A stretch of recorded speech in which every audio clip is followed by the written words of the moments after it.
We are back on the Bleacher Brothers Sports Network. Welcome back, everybody, to another Thursday edition of Back to the Dugout. I'm your host, Toby Schulman, as always, and we've got a bunch of baseball to talk about. Today, we got a lot of recapping to go on.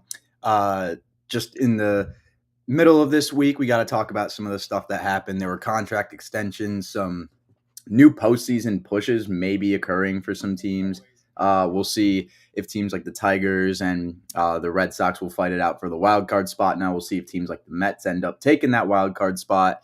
And we'll talk about all that coming up here in the show. And then after we recap this week, I have a little bit of a theme thing to do, hopefully, that will take us through most of the second half of the show. But that's going to be one player from every contending team that I feel like has something to prove going into the postseason this year. I saw MLB.com did like one player from every team that has something to prove, I think, going into next year, maybe. I personally wanted to put my own spin on that and take it into something more, I guess, just pressing time-wise. And I think the postseason is perfect for that since we're under a month away from it at this point. But we're going to, like I said, recap the week of baseball as always. But thank you to everybody tuning in again on the live here on the Bleacher Brothers Sports Network. We got some big things coming for you guys. So we hope that if this is the first time you are tuning into our programming, you stay in and stay tuned for other stuff that we've got going on, like the La Stella Report, New Era Prep Nightly, and hopefully some other stuff coming in the future. But like I said, we're going to get into the MLB recap for the week. And as always, I'm going to start with the American League East. And I feel like that's just the best thing. We start off with a great division in the AL East, and then we end off in a great division in the NL West. I just feel like that's the way to do it, at least on the East Coast here. That's how we're going to do it. But we're going to start with the Baltimore Orioles, who capitalized on a series against the Chicago White Sox. They took 2 games from there, and then they ended up dropping the last one. So the Yankees were unfortunately unable to maintain that division lead. But they are just a half game back. So Baltimore is now half a game up of the division. That series went very well for them. Like I said, they took 2 of 3, which, any point in the season, it's hard to sweep just a baseball team in general. But that should have been a sweep for them to go up a game and a half over the Yankees. I feel like they should have been able to take an easy sweep there, but Albert Suarez made it a little hard for them. Game 1, Corbin Burns, he got hit a little bit. But he limited the runs, and that's what great pitchers do. They get out of the jams, and they look dominant in a 13-3 win in that opening game against Chicago. In Game 2, Cade Povich looked absolutely amazing. He put together a 7.1 innings pitch start, gave up 5 hits, but struck out 10. Absolutely dominant start from him. We talk about how much the Orioles can use starting pitching help and how much moves like the Zach Eflin move were helpful, and we thought the Trevor Rogers move maybe could have paid dividends for them, and it really didn't, which wasn't a big surprise, but we thought it maybe could have paid dividends and ended up not doing so. But if a guy like Povich, if Cole Irvin can come in and put together good starts, you obviously have Corbin Burns and Zach Eflin.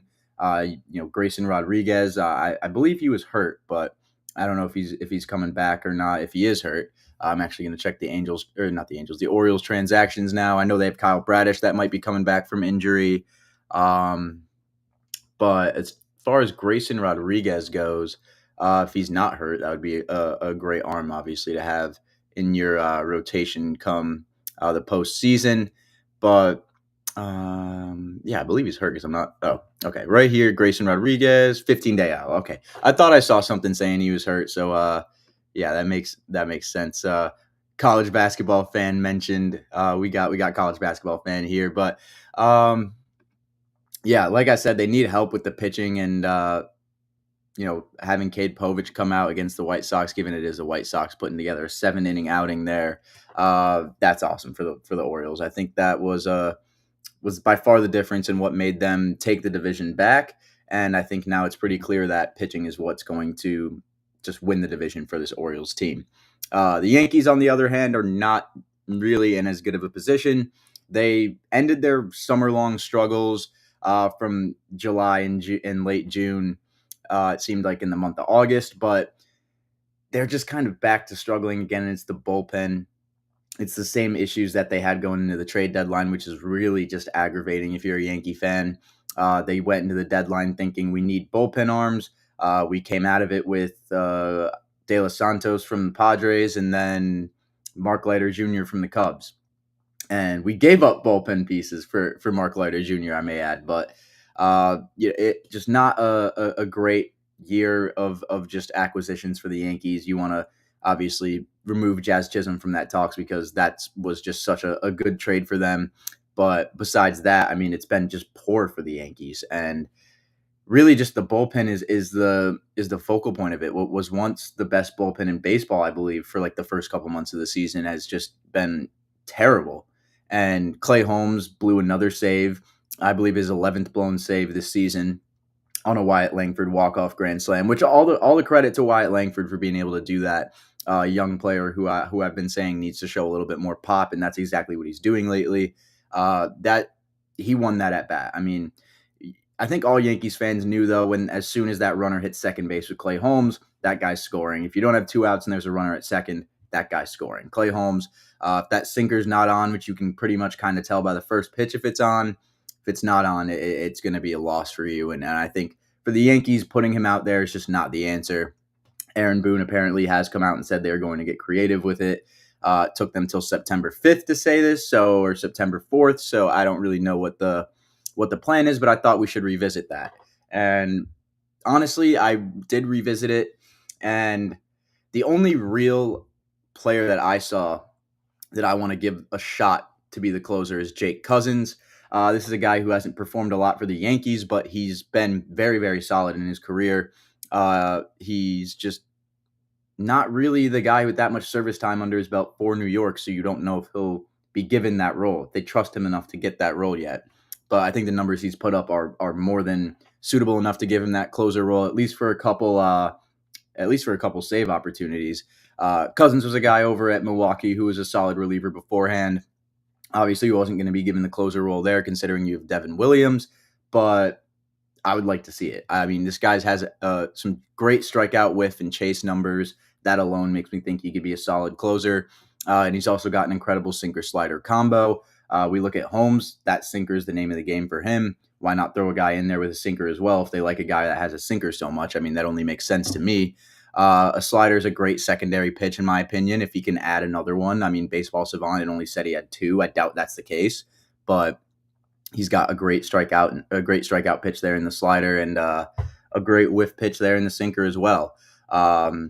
He's got a 2.73 ERA in 31 games, and for the advanced stat heads, he's got a 1.54 ERA plus, so he is well above league average in terms of being a pitcher.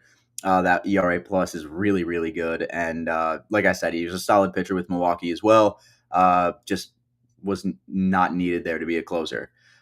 It's interesting for the Yankees what they're going to pick here because I don't see there really being another option. I don't think Leiter's good enough to close games. I don't think any of your lefty arms can close games. You want to throw Luis Gill in there, I would be open to it.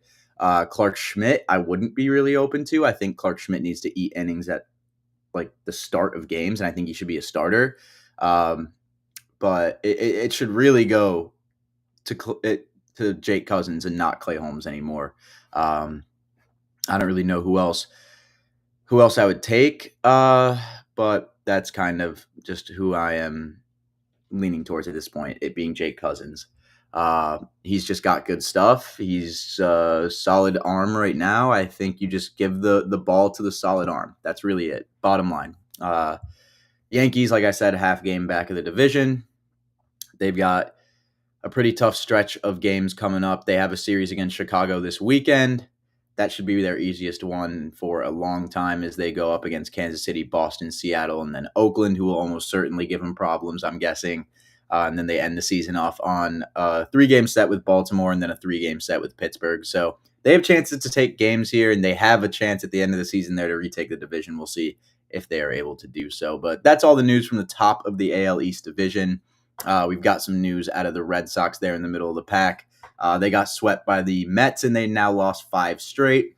They're now 10.5 games back of the AL East and 5.5 games back of the AL wild card. So it's starting to slip away for the Red Sox. Not totally unexpected. A team that I talked about last episode being a team that I thought just really did a good job with the deadline and then kind of staying put after that to see what they could do and how they could either overachieve, underachieve. I think the Red Sox have kind of right been on the line there. I just think that post All-Star break hasn't necessarily been the most consistent for them, but they are a very fun team to watch in their own respect. But they got swept by the Mets, so not good for them. We talked about the importance of their pitching staff before on the last episode, like guys like Brian Bello and the rest of them, like Tanner Houck and Cutter Crawford, staying strong.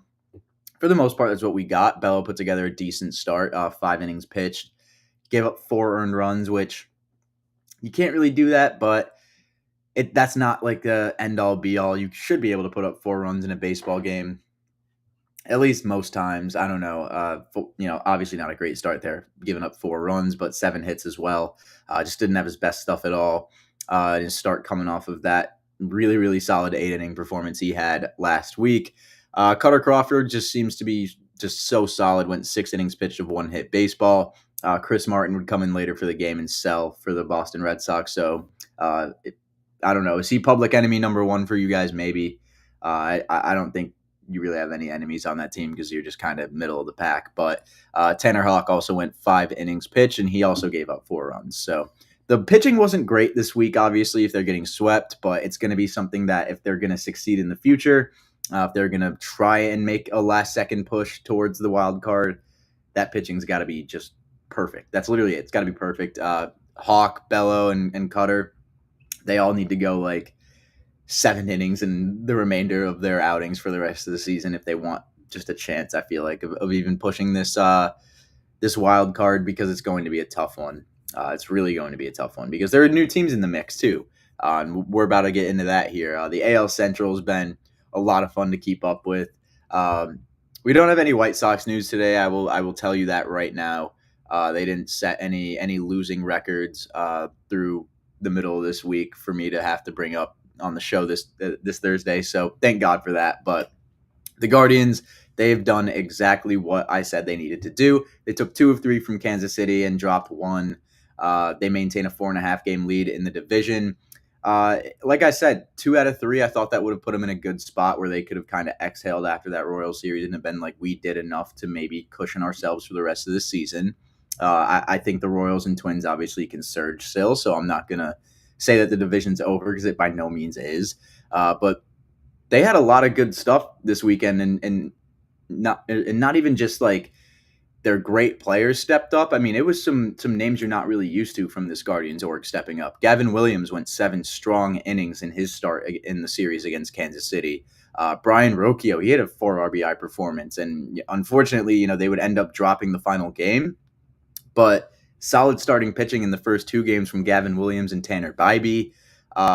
You love seeing Williams put together a strong start like that, especially getting close to the postseason. He had not gone 6 innings pitched in a start in almost a month to this point, so that's a great outing for him. And I just feel like if you're a Guardians fan, you have to be kind of relaxed a little bit now. You have a series against the Dodgers. That's going to be tough, no doubt, but I think the Guards are solid now. I think that one spot, and I hate saying this really because I don't want to, like I said, I don't want to say the division's over because it's not, but I feel like the Royals' best shot at winning the AL Central was that shot that they had last week where the division was tied and they had a chance to 4-game sweep and they didn't. I think that last game that they lost really ended up affecting them more mentally than they like to admit. I think that was kind of their moment, and they realized it. And I think it got to them a little bit, and I think that's why they started to struggle a little bit. But like I said, the Royals took that last game, so maybe they'll turn it around. The Royals, they sit right on the line of the wild card still and are obviously 4.5 games back, like I mentioned. Tommy Pham homered in their only win of the Guardians series, and Seth Lugo in that game also looked incredible. I'd like to see him look a little more consistent towards the end of the season. He shows how good he can be on the mound as a starter, and I get he hasn't always been that. But, at this point when you're trying to make a postseason push, you as a starter who has been probably the best one in your rotation the entire season, you need to be more consistent. I'm not saying you need to go 7 innings pitched every time, but you need to go 5 to 6 guaranteed, at least 6, I would say, if you were a team that's trying to push for a division title. I think that only just makes sense. But Waka put together a decent enough start in the game 1, 5 innings pitched, and then 5 hits to 2 earned runs. He just couldn't outduel Gavin Williams, which when you're only going 5 innings and the guy you're going up against goes 7, you could probably guess who's going to win that game 9 times out of 10. Lucas Ursich, he gave up 3 runs, and the Guardians take game 2 after Brady Singer fails to go 6 innings pitched. He's also been a little off lately. Brady Singer is a guy who I really like in the middle of the rotation for the Kansas City Royals, but I don't know. Lately he's been not too great in my opinion. Bybee, that game went a strong 6 as well, like I kind of alluded to when talking about Gavin Williams there and the Cleveland Guardians a couple minutes ago. The Royals, they're not totally out of it yet, but like I said, I feel like that moment for them really just slipped.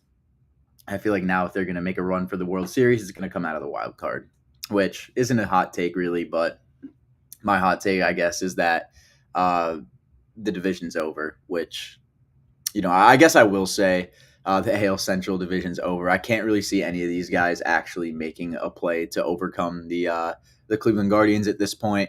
Just because both of these other AL Central teams who are in the mix to possibly take the lead are just not playing consistent enough baseball for me to really comfortably think that they can actually take the division. And the Twins, like I said, the Royals are one of those teams, and the Twins are the other.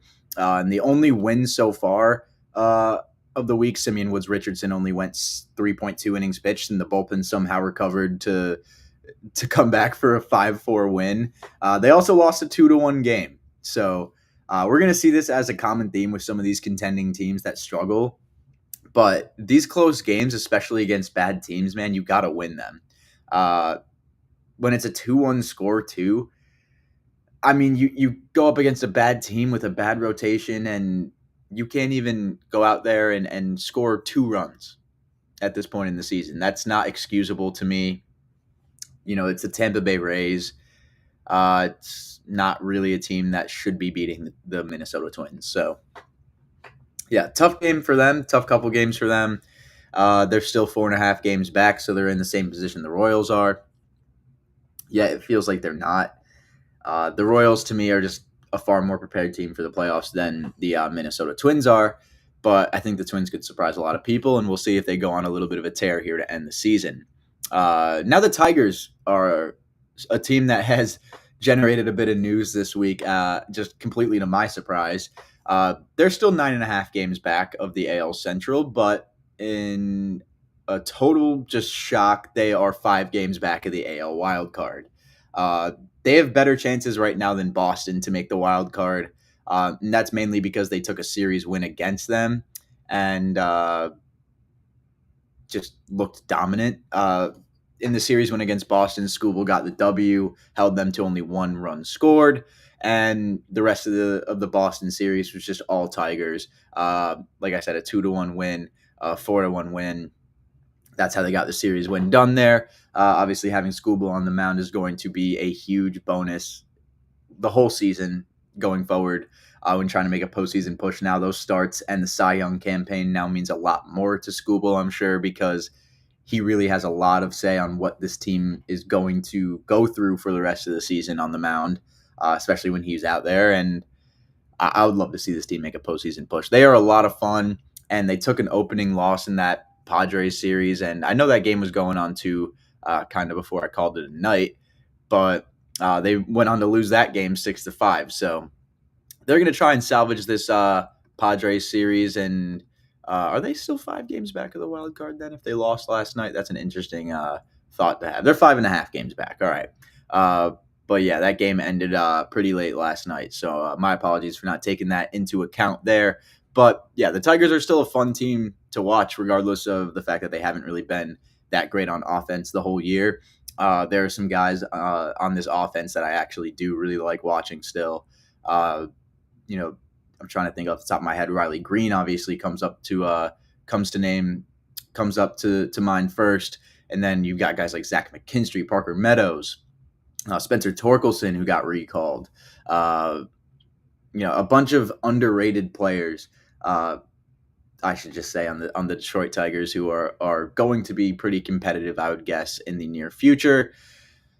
We'll just have to see about that. I really like what they've got cooking for them, especially with Tariq Skubal there in the rotation.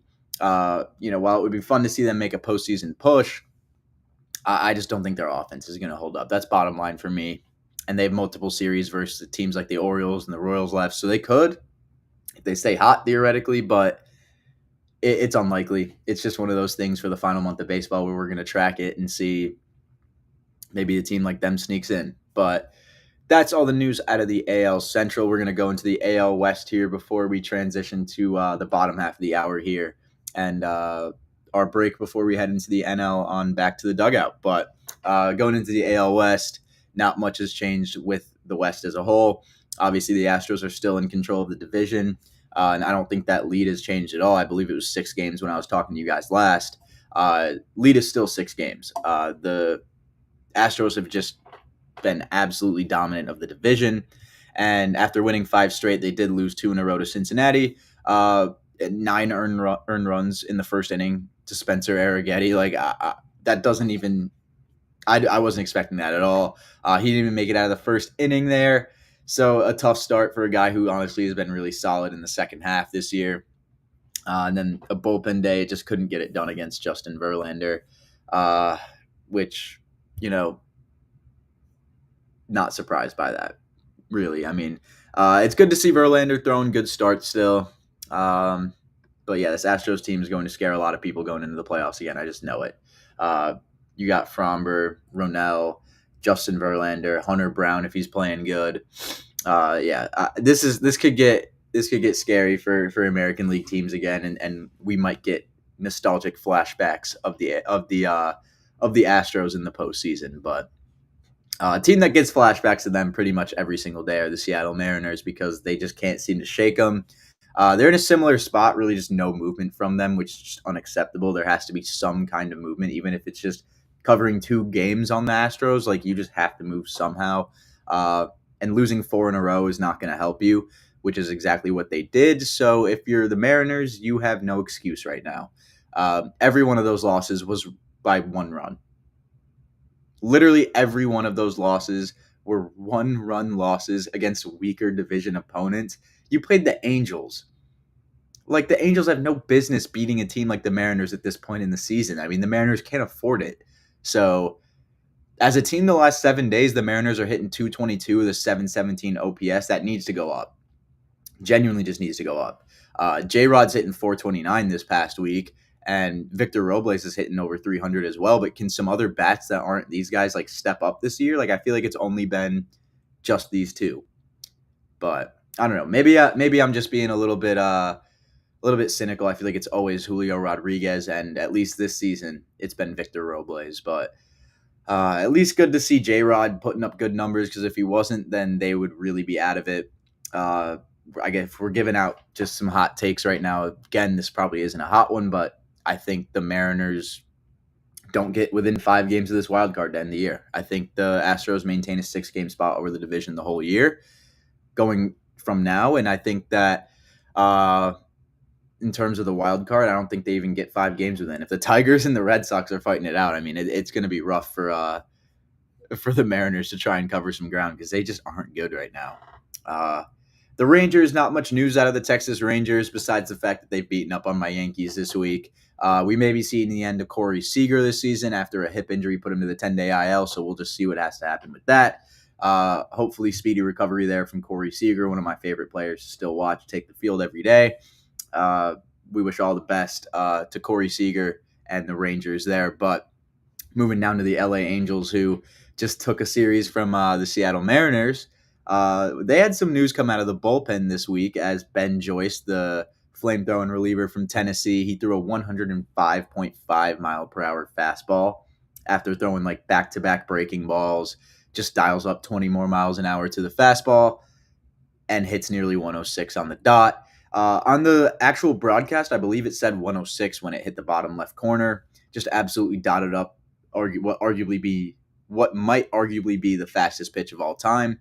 I believe Chapman's was still faster than that, I should say. But either way, both 2 of the fastest pitches we've seen in the StatCast era, the more recent era, I should say. They've got a lot of fun, young, exciting pitchers in that staff that are getting developed. This is a generational type closer that's going to be able to pair with young arms in the rotation like Reed Detmers and Caden Dana and Samuel Aldegari. guys that have broken out in the minors this year. It's going to be a very, very good pitching staff, I think, to develop in Anaheim. And I think that if they're smart, they'll try and trade some of these pieces and maybe get more just arms to help round out a really good pitching staff, because they've got good pieces, and I think they could really capitalize off of just starting to round off a decent pitching staff. Like I talked about with Caden Dana, he's having that type of Jared Weaver comparisons to him. Aldegary should be a solid big league player. Reed Detmer's a solid starter. And then obviously Ben Joyce can throw the baseball as fast as any of them. So there's good pitchers getting developed right now in Anaheim. I hope they keep that going, because I have a lot of fun going out there and watching guys like Ben Joyce throw the ball, Caden Dana pitch.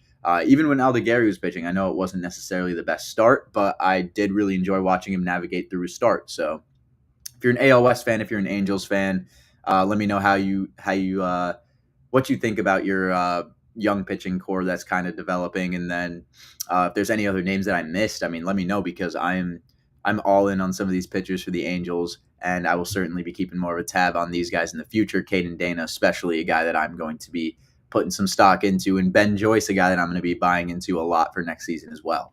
And then, no news out of the Athletics really, besides the fact that Lawrence Butler had that 3 home run game last week, but we already talked about that, so no need to really do so. I made an article yesterday that was kind of a way too early look of what a possible Vegas A's team could look like in 2028, if that's when they end up making the move.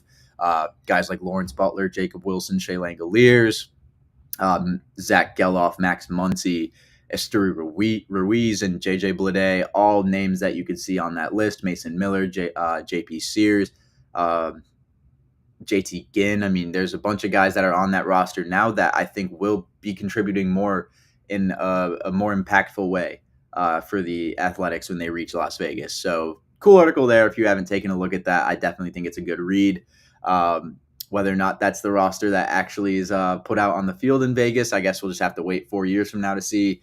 But I'm really excited. I think that move to Vegas can't come soon enough. I feel like one of the few people that's for it. I think you give Vegas a pretty solid roster of baseball with the young core that the A's are developing right now, and I think they're going to do it right. So we're going to take a quick break here on the Bleacher Brothers Sports Network. We are just about crossing the middle of the hour here on Back to the Dugout. When I come back, we'll recap the news of the week in the NL, and then we'll get through just some of the players that I think have something to prove on their contending teams. So not much left here on Back to the Dugout, but we do have some more news to cover on the NL side. So stay tuned for that, and we will be back in a few minutes.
We are back here for the bottom half of the hour on the Bleacher Brothers Sports Network. Welcome back, everybody, to another episode of Back to the Dugout here on the Bleacher Brothers Sports Network. As always, on Facebook, X, or YouTube, you are tuning into the live here. If you're tuning into the replay, I really appreciate it.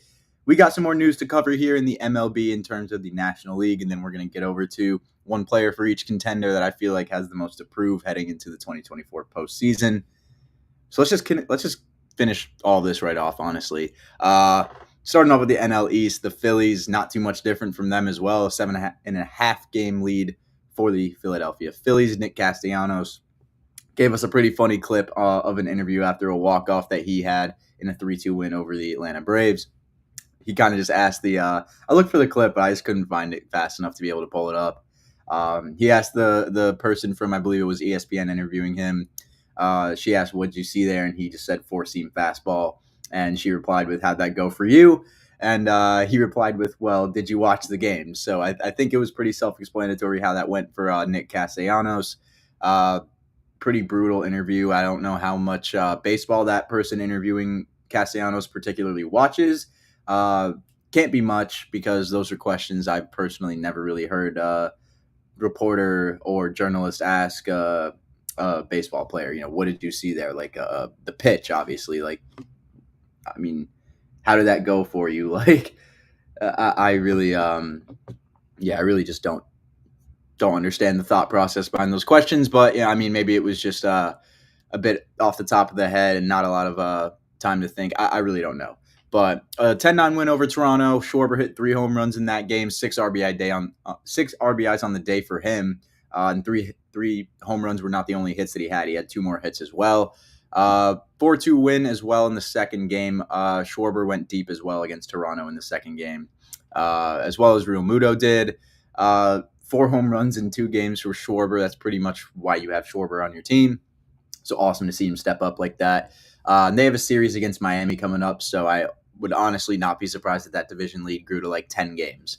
But Atlanta, they continue to make it interesting with the New York Mets trailing in the wild card by half a game. After losing to the Phillies, having 2 wins against Colorado is nice, honestly. But, losing to the Phillies, obviously, you dug yourself quite a hole there. 3-0 win in Game 1 as Chris Sale went 7 scoreless. He's trying to pad another Cy Young campaign for him.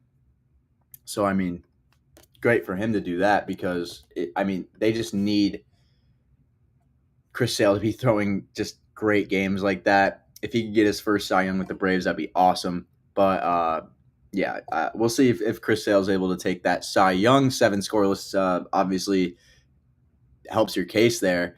The bullpen, they pulled through after Morton goes 5 innings pitched, and 2 hits and 8 Ks there for him in their 5-2 win. So they did get some wins. Obviously, it was against a weak Colorado team, but wins are wins at this point, no matter how you were looking at them. In terms of I guess, just hot baseball teams, there may not be a hotter team in baseball right now than the New York Mets, who are currently in the midst of a 7-game winning streak, sweeping Boston, and then to come within half a game of the wild card. Like, they're doing everything right now. I mean, they are seriously just killing it. I mean, I feel like we're seeing a possible Diamondbacks like power friendship type of run out of the Mets this year. If they make the postseason, I mean, that's the narrative I'm going to push this entire time. Severino, he went really strong in 7 innings pitched in a 4-1 W his last time out as well. When we talked about that game against the Red Sox and Brian Bayo. David Peterson went a strong 6 as well, resulting in a 7-2 win. And then McGill, he only went 4 innings pitched, but the bullpen let up no runs after for an 8-3 win. Edwin Diaz looks good again. Sean Manaea looks really good again. It's looking good for the New York Mets, honestly. Like, I'm pretty confident about them right now to take this wild card over the Braves. They just have such an underrated roster for the postseason. I think they honestly have a pretty decent rotation. Manaea's been pitching really well recently, like I've said, and Peterson's looked good. Jose Quintana, we'll see if he could step things up. Sevy has shown he could kind of dial things back up. So we'll just see. Jose Buto, I don't know if he's hurt or not, but if he is not hurt, then he could also be a rotational piece.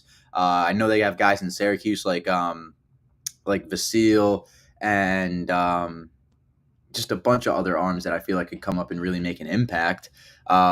In the offense, they've got Nimmo, McNeil, Marte, Alvarez, Winker, not to mention your power threats in Pete Alonso and Mark Vientos.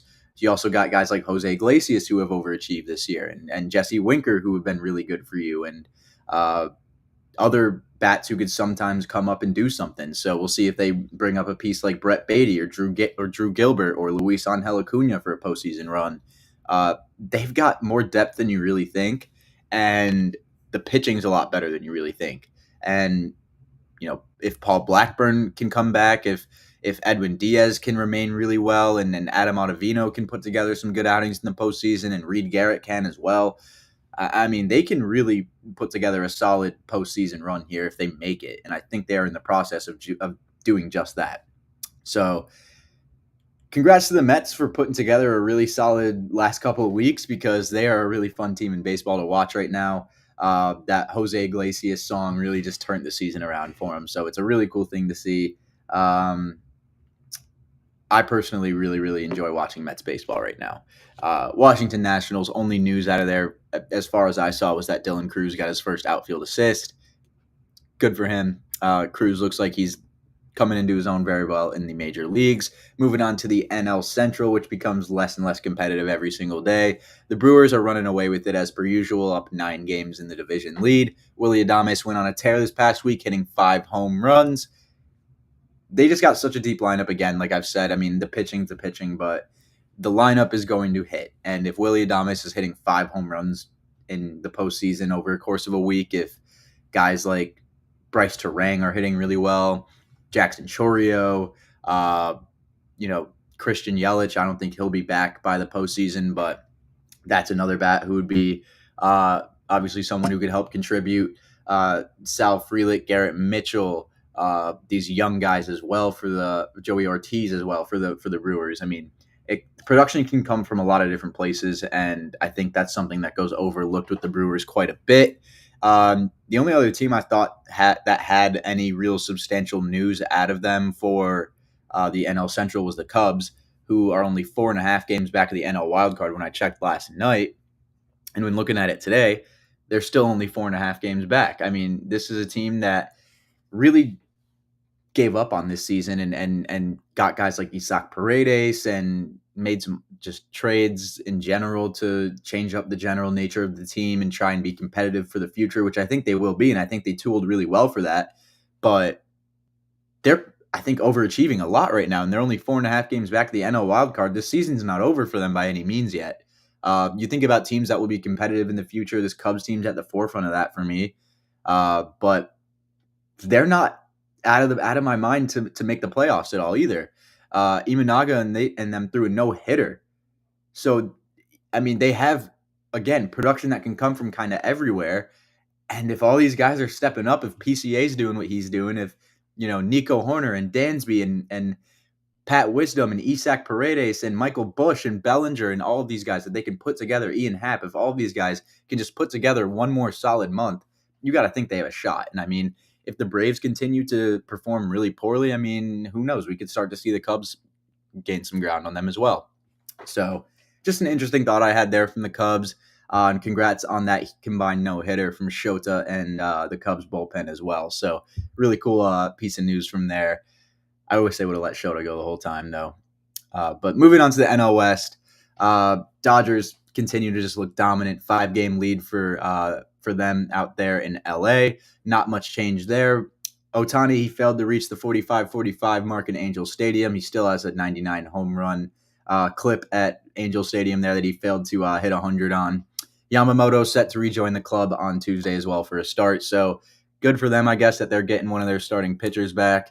Not like they really even needed it, but yeah, the Dodgers are just the Dodgers. That's pretty much all I got to say about them. Since the start of the Bleacher Brothers Power Ranking Series, they have not stepped down from that first place spot, if that tells you all you need to know. The Padres have a second place sole spot for the first time in the division that I've seen in a long time, being 5 games back of the first place lead. A shutout from a hot Tigers team with Joe Musgrove. That was awesome to see, especially because of how hot the Tigers have been. But Darvish didn't look amazing in his return, going 2.2 innings pitched. Tatis came through with a big walk-off there, however. So I love seeing Tatis perform. I like seeing the Padres start to kind of cover some ground and move away from the Diamondbacks a little bit. They're a really solid team, and guys like Jackson Merrill and Tatis and uh, Machado and Profar. I mean, these are guys that you obviously want to watch play in the postseason. So uh, they should be more than fine with the wild card. But it's great to see Darvish return. Nonetheless, that was kind of the biggest piece of news that I took away from this week was just getting you Darvish back. That's huge for them. The D-backs are 5.5 games back of the postseason or of the division lead. They're, I think, still like 2.5 games up on the wild card.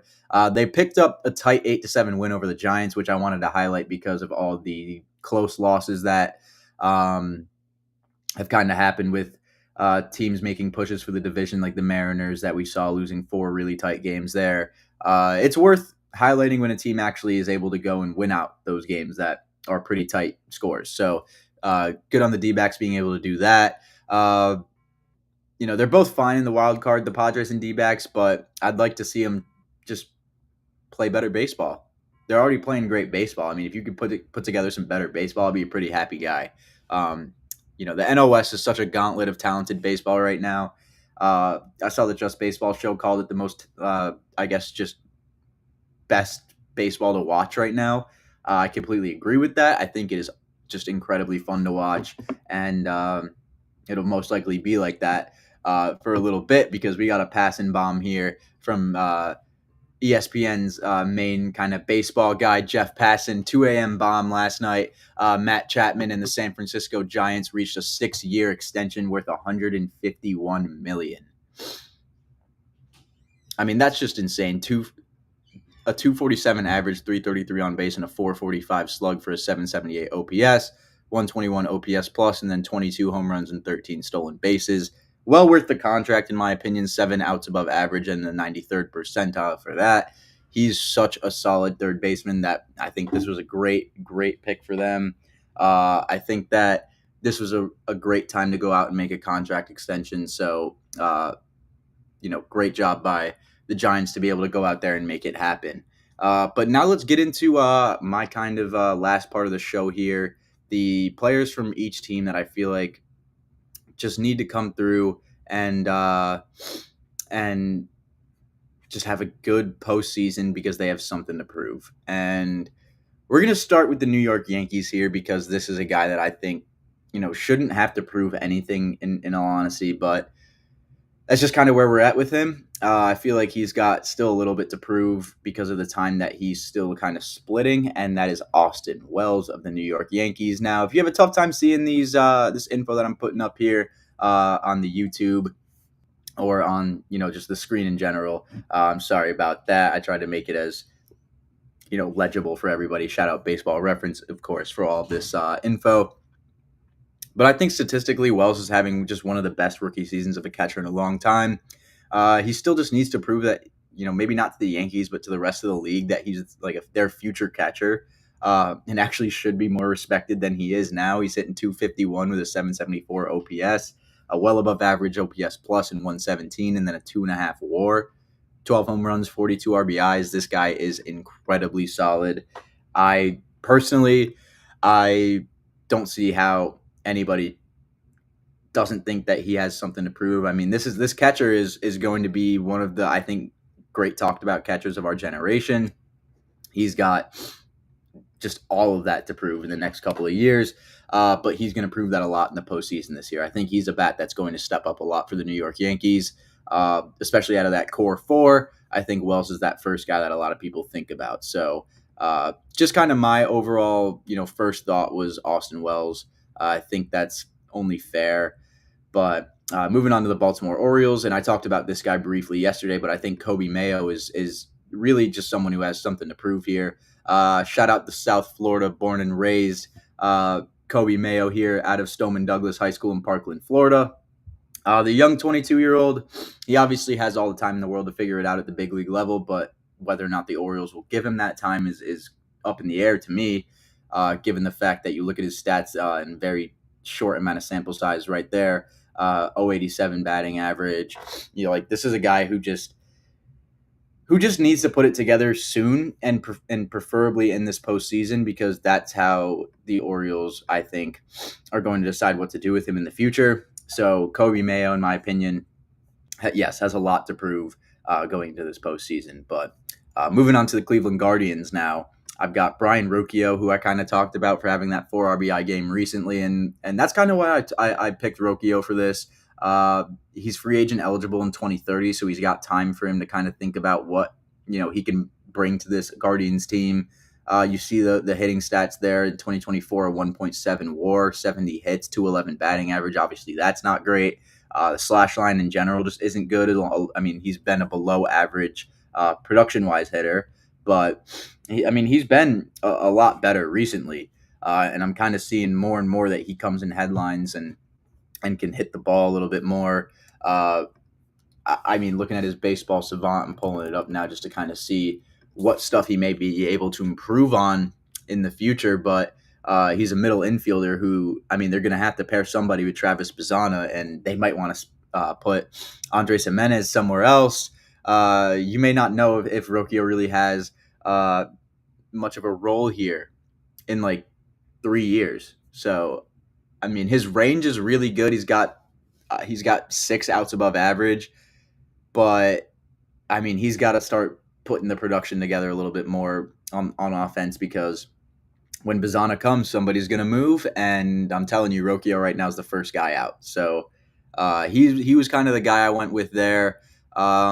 Moving on here to the Kansas City Royals, is a guy who I thought made a lot of adjustments in the beginning of this year, and it is mainly kind of just leveled out. It's MJ Melendez, who has similar production numbers to Brian Rocchio there. MJ Melendez, like I said, I've seen people say he made swing changes and adjustments in his game earlier this season. Personally, I just think he has a lot to prove still. Obviously, the batting average is not great, career, and still in 2024, it's really not that good. That obviously has to get better, but we'll just see what Melendez is able to do. He's got a great swing. He's pretty versatile in the outfield and at the catcher role. I think he's solid in the field, and I love his swing. I just wish he displayed it more. That's just my personal opinion there, but not much else from MJ Melendez. I think this guy, in my opinion, has a lot to improve upon, because he might be on the way out as well, and that is Jake Myers. I think Myers is honestly a little bit underrated. The OPS plus obviously isn't league average, but the on base percentage isn't god awful. It could get better. 55 RBIs isn't terrible.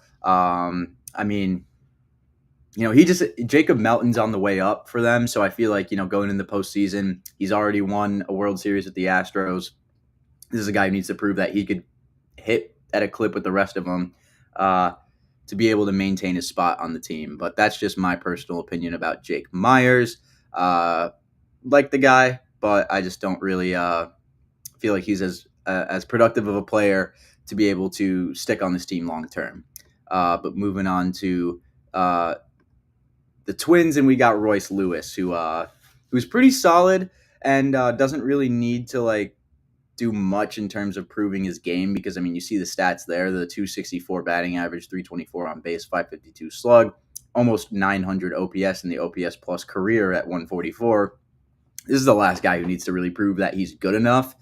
He just needs to prove he can stay healthy enough, because if he's not going to stay healthy, I assume he'll be moved on from. So that was really my thought process with Royce Lewis.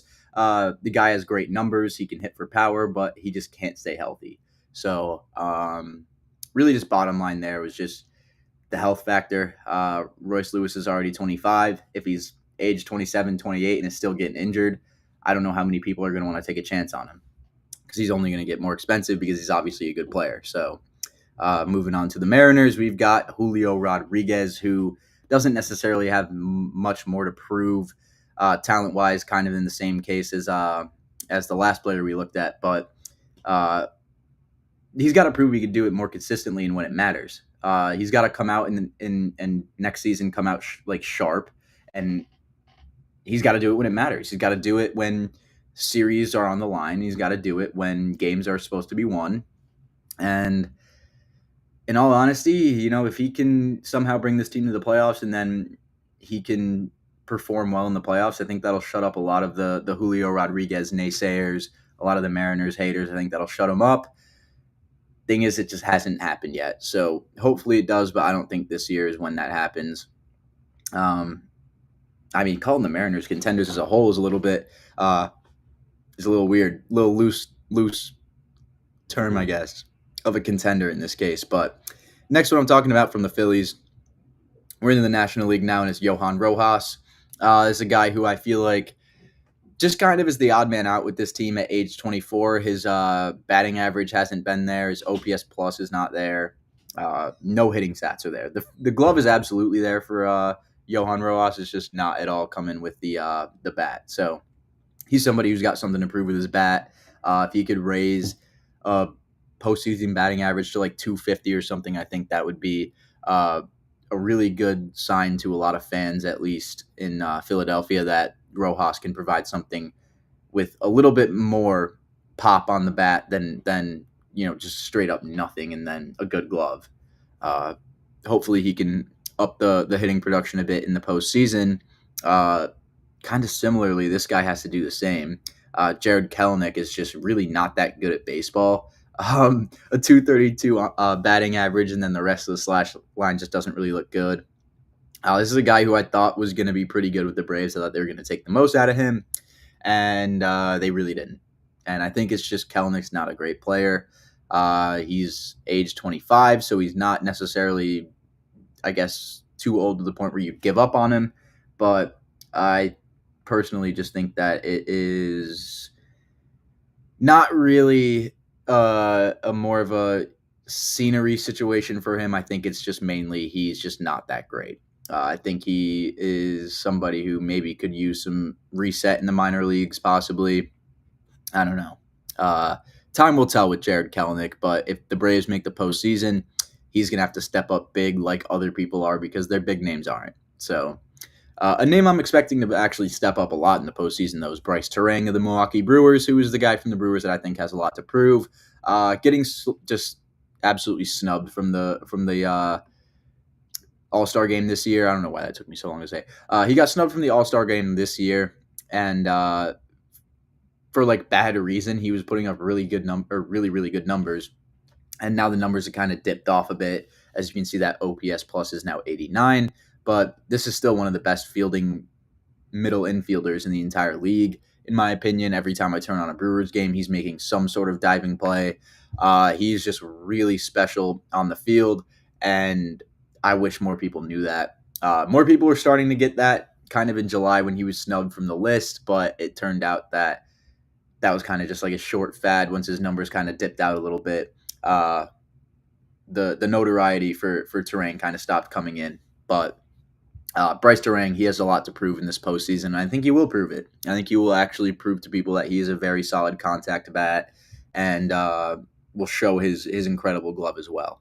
But this is going to be the Brewers' second baseman, I assume, for a long time. He will show why in this postseason. But moving on to the Mets, who is a guy that I've talked about a lot, in Mark Vientos. Huge power threat here. The future Pete Alonso, in my opinion, not like Pete Alonso, but will just have that role. I think he takes over first base next year, and I think he'll perform great in the playoffs when they inevitably make it. I think the Mets are going to make it. 147 OPS plus, 22 home runs, 284 batting average. I mean, this guy's been hitting unreal. I don't think he has necessarily something to prove in the power department anymore. I just think the Mets right now, since they're playing such good baseball, I think the ownership's kind of like in between Pete and Mark. And I think Mark will prove and kind of has that something to prove that they need to get away from Pete and more towards him. So that's the thing that he has to prove, really. We've got a few more to get through real quick. Corbin Carroll, to me, is the easy choice for the Diamondbacks. He had a pretty down first half. Since we've talked about how good he's been in the second, has been insanely good, like just recently. But he's got the most to prove, I guess, off of that National League of the Rookie of the Year award. He's got a lot to prove. Just prove that first half was in fact a fluke, I guess. But moving on to the Dodgers, who have got Gavin Lux, who I think really needs to prove something in this postseason. He's hit for a bit of power recently. He has hit 10 home runs this season. Just kind of battled injuries the last couple of years, and I mean, he could easily put it together. He's just he's way better of a bat than I think a lot of people give him credit for. He's hitting 255 with a 318 on base percentage. The OPS could use to go up a little bit, but I think he can use this postseason as a great opportunity on a bigger stage to really, I guess, just elevate his game. And I think that's what's going to happen. So shout out the Keno, born and raised legend there, and Gavin Lux. Shout out my guy Adam Hoff if he's watching the show or watching the replay. Hope you appreciate the little Gavin Lux shout out there. But the last guy I'm going to talk about today is somebody that I think needs to prove something to a lot of other fans who are just, for some reason, not a fan of this guy, and that's Luis Arraez. Now, Luis Arraez, I think if this is still the case, I'm going to actually look this up. I saw he struck out 2 times since the All-Star break, which would be an unreal stat if that was true. I'm checking his strikeouts on the year right now since joining the Padres. Yeah, he struck out 15 times on the Padres this season, just in general. Yeah, I don't know. If the show wasn't about to end, I'd actually check his post All-Star break stats. But bottom line, I think Arraez just has to contribute and prove something in a way where he can just rack in a bunch of RBIs. Prove that being just like a singles merchant and a base hit merchant isn't bad. Obviously it's not bad, but prove that being kind of a more one-dimensional hitter has its perks. That's all I really got for that. But that's honestly all I got for the contenders who have something to prove going into the postseason. Players, obviously, not the entire team contending. But that's all I got for you guys today on Back to the Dugout here on this Thursday episode. Didn't forget about Series of the Weekend. That one's going to be my New York Yankees. Go watch the Yankees and the Cubs. That should be a fun one. Both teams battling for wild card spots, division leads. It's going to be a fun one in Wrigley Field. So go tune into that. Should be a great one. Honestly, wish I had the time to analyze that a little bit more, but the news and stuff took a little bit more time than I thought. But that's all I got for you guys today on the Bleacher Brothers Sports Network on Back to the Dugout. I'm Toby Schulman, and as always, I will see you guys back here on Back to the Dugout on Monday afternoon.